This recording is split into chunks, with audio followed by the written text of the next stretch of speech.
दोस्तों क्या आप अपने बिजनेस में ऐसा गुड्स सेल आउट करते हैं जिसकी प्राइस में जीएसटी पहले से जुड़ा होता है?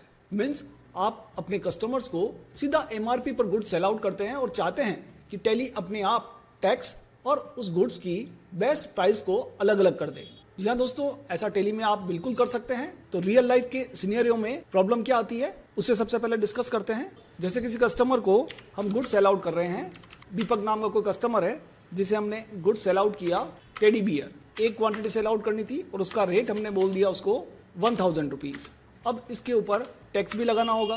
तो जैसे ही हम CGST और SGST लेजर्स का यूज़ करते हैं तो 18% टैक्स कैलकुलेट होता है और अब इनवॉइस बन जाता है 1180 रुपये का। कस्टमर बोलता है कि सर आपने तो बोला था 1000 का गुड्स है, MRP तो आपने 1000 बताई थी, लेकिन ये तो 1180 रुपये हो गया। अब कस्टमर को हमें बताना भारी पड़ता है कि इसके ऊपर टैक्स अलग से लगेगा। तो इस प्रॉब्लम का सोल्यूशन यह है कि आप जो भी रेट कस्टमर को बता रहे हैं उसमें टैक्स इंक्लूड करके आपको रेट बताना होगा। और इसका सोल्यूशन क्या है कि आपको कैलकुलेटर उठाकर बार बार टैक्स की कैलकुलेशन करनी पड़ेगी। और इस प्रॉब्लम का सोल्यूशन टैली हमें देता है। आपको सेल्स वाउचर में F12 प्रेस करना है और यहाँ पर एक ऑप्शन मिलेगा provide rate inclusive of tax for stock item. इस ऑप्शन को आप यस कर लीजिए।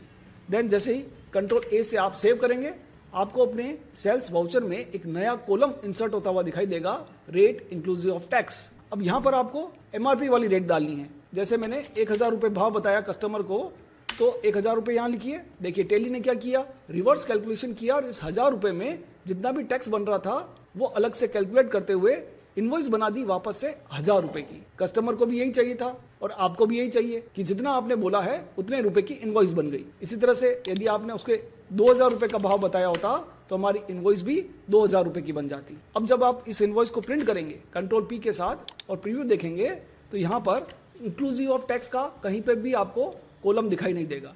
डायरेक्ट 2000 रुपये का बिल बना जिसमें टैक्स भी इंक्लूड है। तो है ना बिल्कुल आसान। अब आपको कैलकुलेटर लेकर